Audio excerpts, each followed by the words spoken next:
지금 우리 함께 토라 포션 들어가요.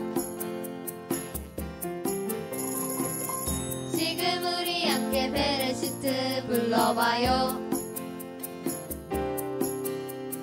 베레시트 노아 레크레카바에라 하예이사라 톨도트 바예트 바이실라 바이셰프 니케츠 바이가시 바예이가지죠. 한 주간 잘 지내셨습니까? 하늘의 샬롬이 여러분 가운데 가득하기를 원합니다. 하늘의 샬롬을 여러분에게 구하는 이 말을 하는 데 있어서 굉장히 부담감을 느낍니다. 왜냐하면 지난 나팔절부터 다른 차원이 시작됐고 마지막 때에 대한 어떤 차원들이 시작됐다라는 선포가 있은 후부터 우리의 하트가 달라지기 시작했고 요동치기 시작했습니다. 우리의 머리로 실제적으로 주님이 오신다라고, 그리고 마지막 때가 시작됐고 예수와께서 다시 오신다라고 머리로 믿는 사람들, 그러나 가슴까지 믿지 않는 사람들의 마음의 중심이 드러나기 시작하고, 또 반대편으로 내가 정말 그걸 마음으로 믿는 사람들의 마음판이, 그러므로 우리가 진짜 믿는지 안 믿는지가 드러나는 그 시간대여서 굉장히 샬롬을 얘기하기가 어려운 시간들입니다. 여러분의 마음의 중심에서는 그 믿음이 이제 드러나는 시간으로 들어간 것 같습니다. 마음을, 허리를 동이고 깨어서 함께 계속해서 토라 포션을 볼 수 있었으면 좋겠습니다. 창세기 베레시트인데요, 시작보다는 지금 마침에 대해, 마지막에 대해서 강조하고 있습니다. 오늘 5번째입니다. 하예이 사라입니다. 사라의 삶이라는 제목입니다. 우리가 함께 창세기 23장 1절부터 25장 18절까지입니다. 짧은 본문입니다. 13장 1절을 같이 읽어볼까요? 사라가 127세를 살았으니 이것이 곧 사라가 누린 횟수라. 사라가 누린 횟수, 아이흐이 하예이 사라가 있었는데 127년을 살았다, 이런 얘기죠. 하예이 사라입니다. 5번째입니다. 이 하예이 사라는 사라가 누린 횟수, 향년, 삶을 얘기합니다. 오늘 사라가 살아가고 있는 삶을 얘기하는 게 아니라 오늘 죽는 사건부터 시작하고 있다라는 것. 그런데 어떻게 살았다라는 표현을 쓸까요? 이것은 히브리 관점에, 성경의 관점에 있어서 어떤 것을 얘기하는지 짚어보고 싶습니다. 창세기 23장 1절, 사라가 127세를 살았으니라고 20세를 살고 죽었으니 이래야 되는데요, 살았으니라고 얘기합니다. 이것은 고린도전서 15장 13절을 보면 만일 죽은 자의 부활이 없으면 그리스도도 다시 살아나지 못하셨으리라. 나팔 소리가 나매 죽은 자들이 썩지 아니할 것으로 다시 살아나고 우리도 변화되리라.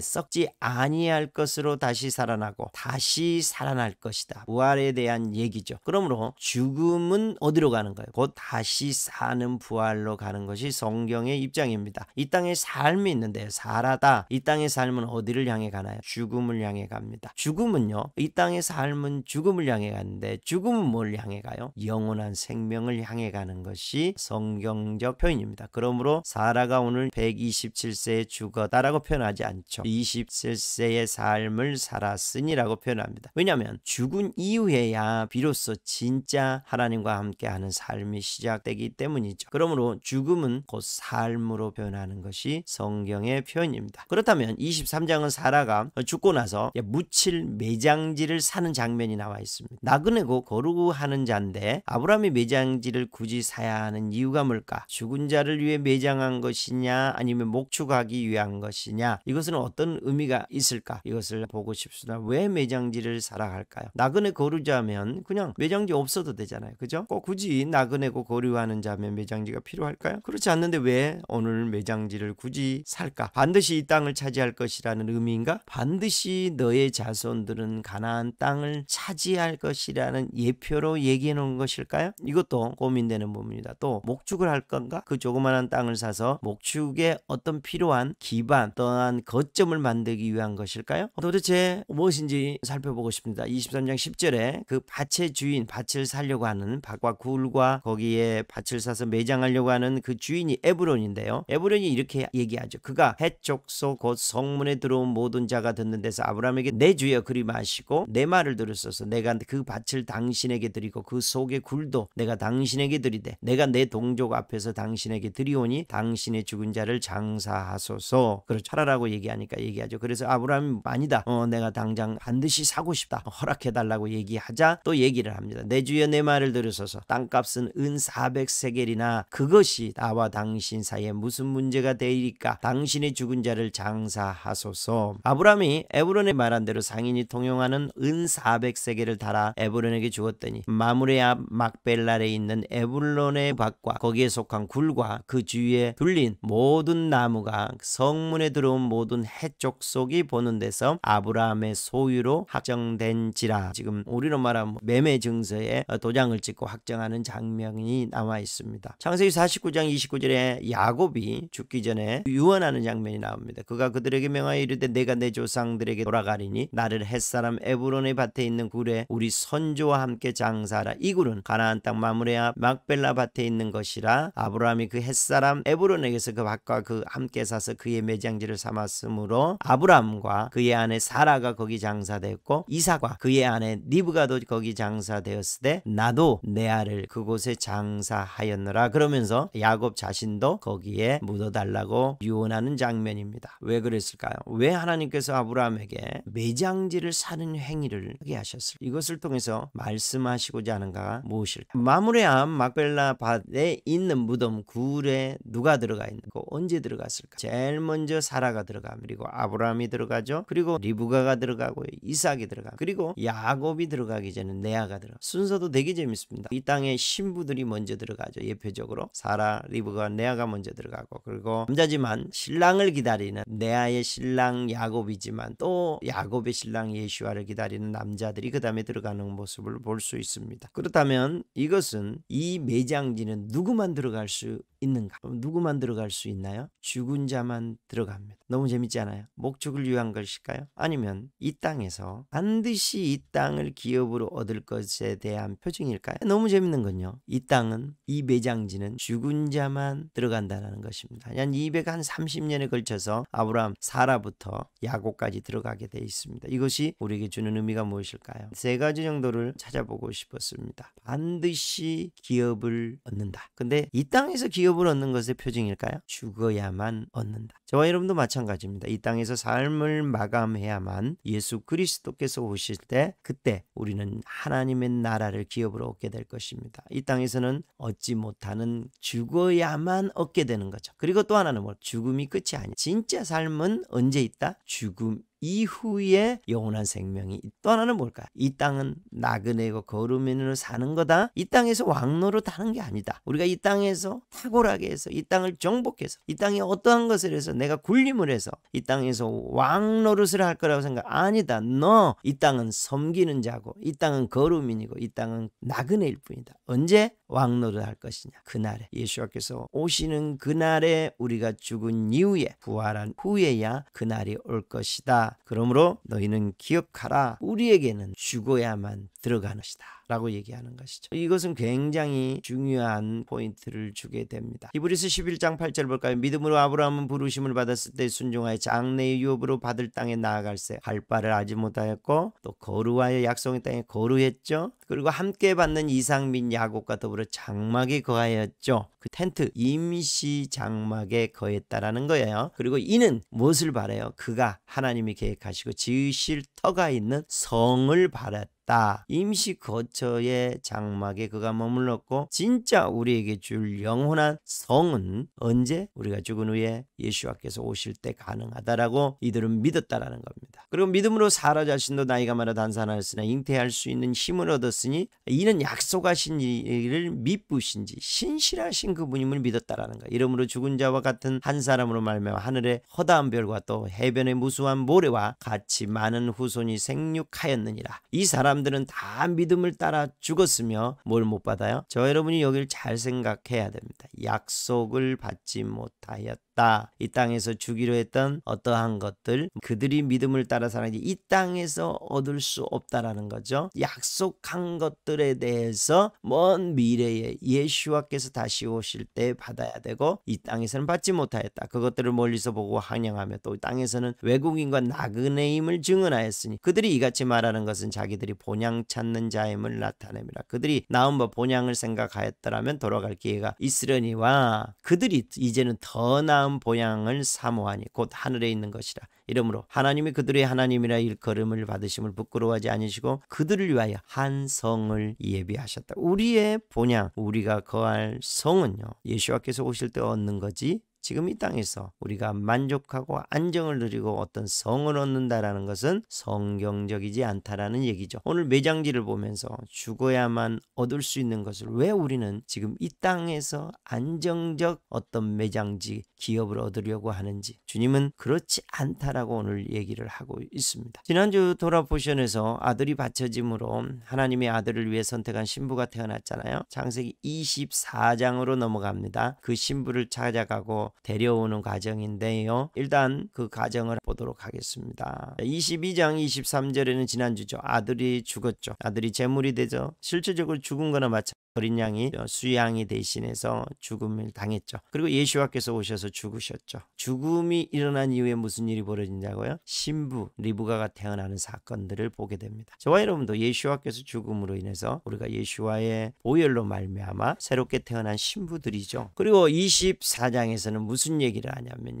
이 신부를 누구에게로? 아들에게로 데려오는 장면이 나와 있습니다. 오늘 이 신부, 처음 어미로 살았던 사라가 죽은 후에 또 무슨 일이에요? 그 다음 신부들이 아들에게 올 수 있는 길이 열리는데요, 아들에게 데려오는 장면을 통해서 우리 신부들에게 무엇 하시는지를 좀 들어보고 싶습니다. 여기서 중요한 역할을 하는 네 부류의 사람이 있습니다. 아버지 아브라함이 있고요, 그 다음에 신실한 종이 나오고요, 신부가 나오고, 그 다음에 이 전체적으로 인도하는 분이 나오고, 이 네 분의 역할을 찾아보고 싶습니다. 아버지 아브라함은요, 내가 너에게 하늘의 하나님, 땅의 하나님이신 여호와를 가리켜 맹세하게 하노니 너는 내가 거주하는 이 지방 가나안 족속의 딸 중에서 내 아들을 위하여 아내를 택하지 말고 내 고향 내 족속에게로 가서 내 아들 이삭을 위하여 아내를 택하라. 종이 이르되 여자가 나를 따라 이 땅으로 오려고 하지 아니하거든 내가 주인의 아들을 주인이 나오신 땅으로 인도하여 돌아가리이까. 아브라함이 그에게 이르되 내 아들을 그리로 데리고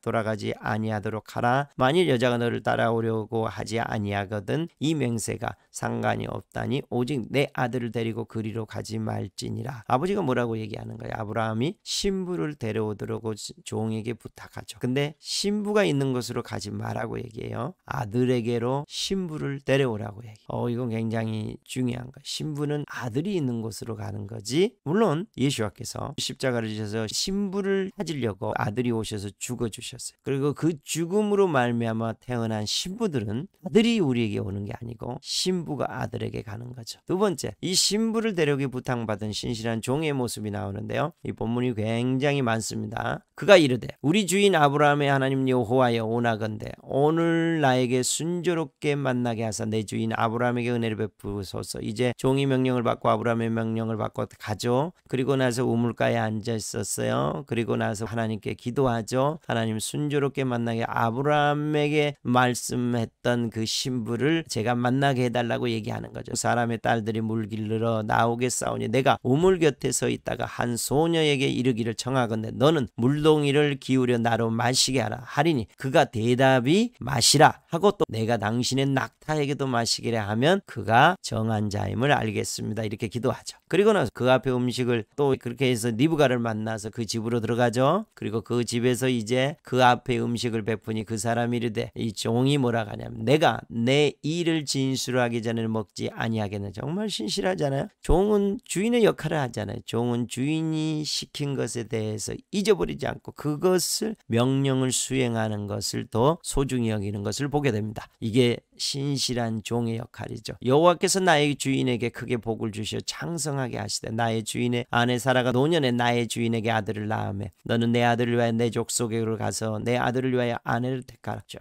얘기하죠. 그리고 내가 오늘 우물에 이르러서 이렇게 기도했는데 형통하게 해주셨다. 그리고 오늘 만났고 여기까지 왔고 여러분이 지금 대접해주고 있다. 그런데 이것이 내 주인의 아들 이삭의 아내가 리브가를 줄지 리브가가 그걸 선택할지 내게 알게 해주시고 그렇지 아니한다면 그것도 내게 알려주셔서 내가 어떻게 앞으로 우로 가든지 좌로 가든지 행하게 하십시오라고 부탁하죠. 그러고 나서 라반과 부두레의 이 일은 여호와께로 말미암아서 우리는 가부를 말할 수 없노라. 니브가가 당신 앞에 있으니 데리고 가서 여호와의 명령대로 그를 당신의 주인의 아들의 아내가 되게 하라. 정혼하는 일이 벌어지죠. 근데요, 너무 재밌어요. 신실한 종이 그 다음날 아침에 일어나서 내 주인에게 돌아가게 하십시오. 그러니까 니브가의 오라비와 그의 어머니가 아니 말도 안 된다. 며칠 열흘 정도는 같이 있어야 되지 않겠냐 잔치도 하면서. 그러니까 그 사람이 뭐라면 그들에게 이르되 나를 만류하지 마소서. 여호와께서 내게 형통한 길을 주셨으니 나를 보내어 내 주인에게로 돌아가게 하소서. 이 신실한 종은 무슨 생각밖에 없어요. 주인의 아들에게 신부를 빨리 데리고 가는 것 외에는 아무 생각이 없어요. 니브가의 가족의 어떤 그런 생각을 안 해요. 오직 신부를 만났다는 거예요. 그리고 어젯밤에 정혼했다는 거예요. 이제 신랑에게 데려가는 것이 이 신실한 종의 유일한 임무죠. 그래서 그걸 하루속히 시행하려고 하는 모습이 나와요. 그럴 때 어떻게 해요? 이제 니브가에게 물어보자고 하는데 어떻게 해요? 니브가가 가겠다고 얘기하죠. 그래서 그 종이 니브가를 데리고 가니라. 또 이삭에게 도착해서 이삭에게 아뢰는 장면까지 나와 있습니다. 이 신실한 종 오직 하나 생각하는 거. 아버지 아브라함이 아버지 하나님이 원하시는 신부를 누구에게로? 아들에게로 데려오는 거 굉장히 중요합니다. 신부를 데려오는데요. 신실한 종이 원하는 신부가 아니고 아브라함 아버지가 원하는, 즉 우리로 말하면 아버지 하나님이 원하시는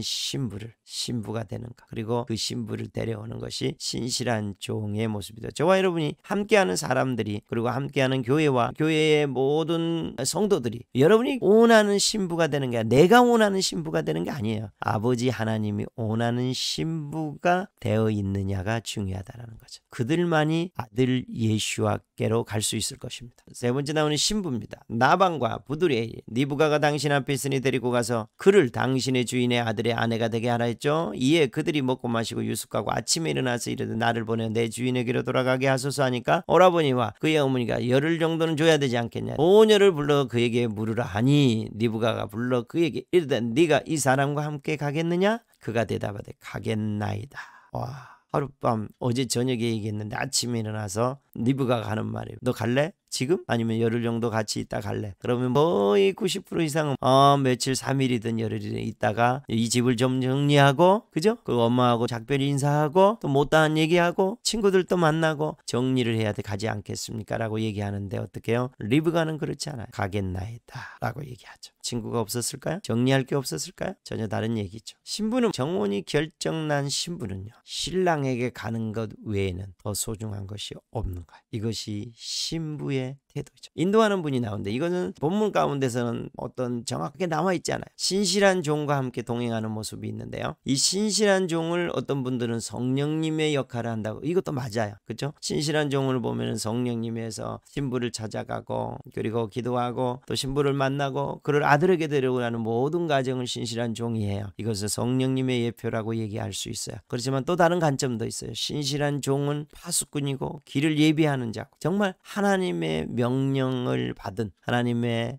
대사, 하나님의 메신저라고 볼 수 있고요. 성령님은요, 보이지 않지만 하나하나 인도하고 지키시고 돌보는 모습을 그 사이사이 그 본문을 읽어가며 볼 수 있어요. 가고 오는 과정, 가는 과정 얼마나 어렵고 오는 과정도 그 과정을 다 지키시고 보호하죠. 우물가에서 니브가를 만나는 게 하는 것이 우연일까요? 성령님이 개입하시는 거죠. 니브가의 우물가의 행동은 어떨까요? 예, 그것도 성령님께서 얘까지 먹이게 하는 그 마음을 불러일으키는 거죠. 니브가가 단호한 하룻밤도 지나자마자 하루도 아닌 24시간도 아닌 몇 시간만 단호한 선택을 하는 것도 누가요? 성령님의 감동을 주는 거죠. 신부 가족들이 허락하는 그 모든 사이사이 있는 것들을 누가 했다? 성령님이 인도하고 계신다라고 볼 수 있습니다.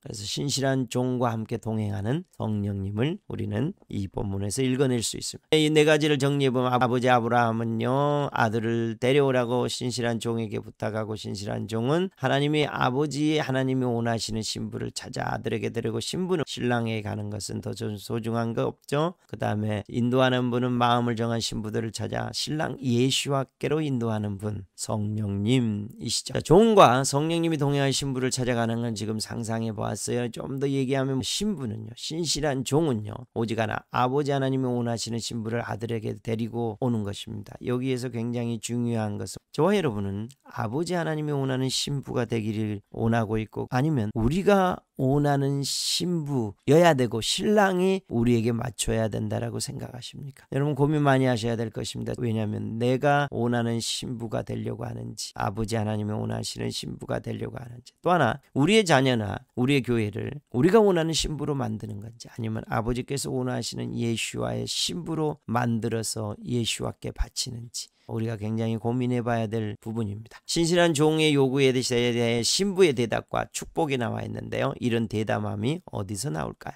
24장 58절에 니브가를 불러 그에게 이르되 네가 이 사람과 지금 함께 가려느냐? 지금 가려느냐? 라고 얘기할 때 니브가가 대답하되 가겠나이다. 어떻게 이럴 수 있나요? 우리의 정체성은 뭐야? 저와 여러분이 정혼한 신부라고 믿으십니까? 나의 신랑이 정해진 신부, 그리고 신랑만을 기다리는 신부이십니까? 아니면 신랑보다 더 소중한 것이 생긴 마음이 껴버린, 고무신을 거꾸로 신어버린 신부이십니까? 어디서 알 수 있냐고요? 정혼한 신부라면 지금 가겠느냐라고 요청할 때 정혼한 신부들의 대답은 단 하나입니다. 신랑밖에 없는 거죠. 가겠나이다. 오늘 저와 여러분이 정혼한 신부인지 아니면 고무신을 거꾸로 신은 신부인지 더 중요한 것이 나타납니다.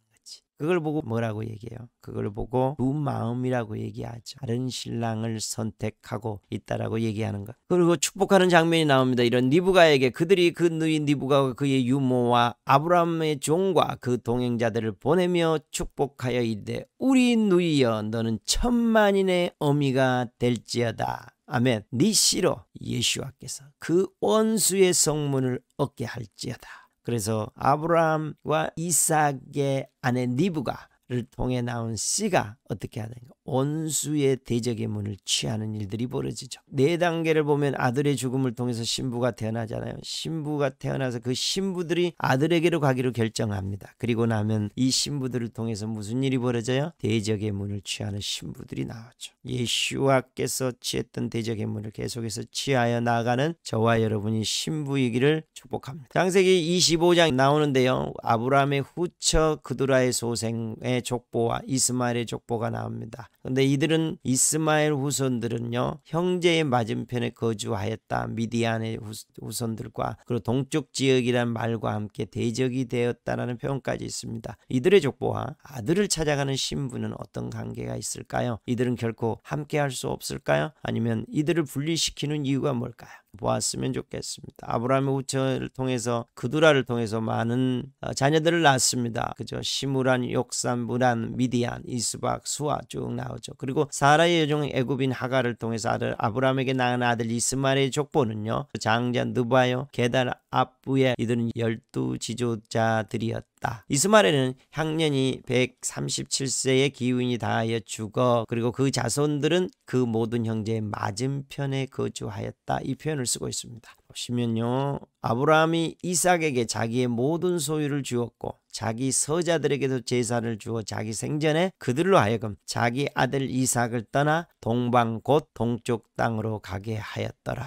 이 표현이 있습니다. 보통 우리는 온본이 있고 사본이 있습니다. 사본이 온본과 거의 비슷하고요. 처음에는 비슷했다가 조금씩 바뀌게 되죠. 맞은편 동편에 있다. 이것은 굉장히 좋은 표현일 수도 있습니다. 이삭이 살 수 있는 것과 그 맞은편에 그들이 살았다. 동쪽. 나중에 이 동편이란 단어는 좋은 의미로도 쓰입니다. 그리고 맞은편도 좋은 의미일 수 있습니다. 그러나 이것이 조금씩 변질되죠. 원본을 보면서 사본이 느끼는 것, 시기와 질투를 느끼면서 대적하는 관계가 되죠. 그래서 나중에 이들이 이스라엘을, 야곱을, 이스라엘 자손들을, 하나님의 백성을 대적하는 길에 서는 것을 보게 됩니다. 우리도 마찬가지입니다. 우리가 함께 신앙을 하지만 조금씩 바뀌어갈 때마다 시기와 질투와 그리고 대적이 나오는 것들을 보게 되는 거죠. 우리는 왜 사본, 세상을 보고 하나님 나라를 세우려 할까요? 세상하고 경쟁하고 세상에서 탁월하고 세상의 것들을 능가하면서 하나님 나라를 세우려고 한다는 거죠. 이건 굉장히 가슴 아픈 얘기입니다. 그게 아니라 우리는 온본이신 세상 나라를 떠나 온본의 하나님 나라를 보면서 세워가야 되는 거죠. 그래서 킹덤의 시스템을 가지고 세워야 되는데 세상보다 더 탁월한 시스템을 만들어서 하나님 나라를 세우려고 하는 것은 이게 앞뒤가 맞지 않는 거죠. 그죠? 세상은요, 하나님 나라의 사본이고 그 카피한 것을 변질시킨 것. 근데 그 카피본을 보고 온본인 하나님 나라를 세울 수는 없다라고 생각합니다. 지난주 바에라를 통해서 아들을 통해 하나님 자신을 보이셨어요. 이 여정을 하에이 사라까지 보면서 어떻게 가고 있는지, 여러분의 여정은 잘 가고 있는지를 묻고 있습니다. 레크레카 주간의 세상의 시스템을 떠나 하나님 나라 시스템을 장착하라고 하셨죠. 세상 시스템을 떠나는 게 왜 이렇게 불안하고 두려운지요. 그죠? 죽을 것만 같습니다. 그리고 뭐가 있나요? 하나님이 부당해 보이죠. 바에라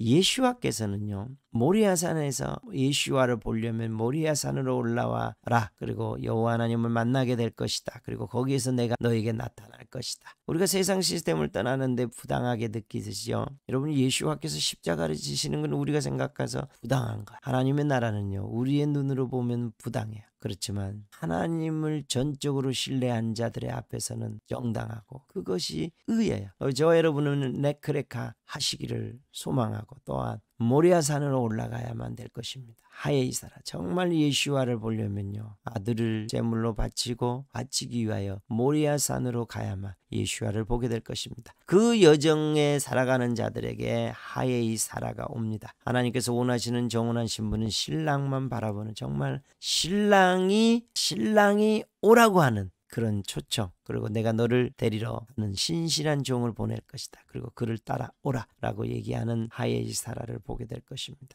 하에이 사라입니다. 하나님께서 원하시는 신부, 오직 신랑만 바라보는 신부 찾아 데려오는 가정인데, 거룩한 가족들, 거룩한 제사장의 그룹들, 가족들, 그 신부들을 찾아서 신랑 예슈아께로 데려오는 그 여정이 본격화돼 가는 것을 보고 있습니다. 하에이 사라, 하나님께서 원하시는 신부, 정혼한 신부는 오직 신랑만 바라보며 즉시 신랑을 향해 떠나는 그 주간이 되기를 주의 이름으로 선포합니다. 기도할까요? 하나님 감사합니다. 이 하에이 사라를 통해서 신부의 모습을 보이기 시작하는데, 먼저 살았던 사라가 신부의 모습을 살고 그가 죽은 것을 살았다라고 표현하고 있습니다. 죽은 자만이 갈 수 있는 하나님의 나라, 그리고 그 기업 가운데서 예수와께서 오실 때 우리의 몸이 변화해서 갈 수 있는 그곳에서만이 우리의 기업을 받을 수 있을 것입니다. 그러기 전에 우리를 찾아오셔서 십자가를 지시고 신랑 되시어 이제 우리를 그 신랑에게로 인도하여 정혼한 신부라고 얘기해 주시고, 언제든지 신랑이 부르는 그날, 신랑이 더 가까이 있는 그곳으로 언제든지 달려가는 신부이기를, 주님, 그렇게 우리가 신부가 되기를 성령님을 통하여 우리를 계속해서 이끄시고 보호하시고 지키시고 이끌어가 주시기를 주님께 요청합니다. 지금은 우리 주 예수 그리스도의 은혜와 하나님의 사랑과 성령의 교통하심이 이곳에서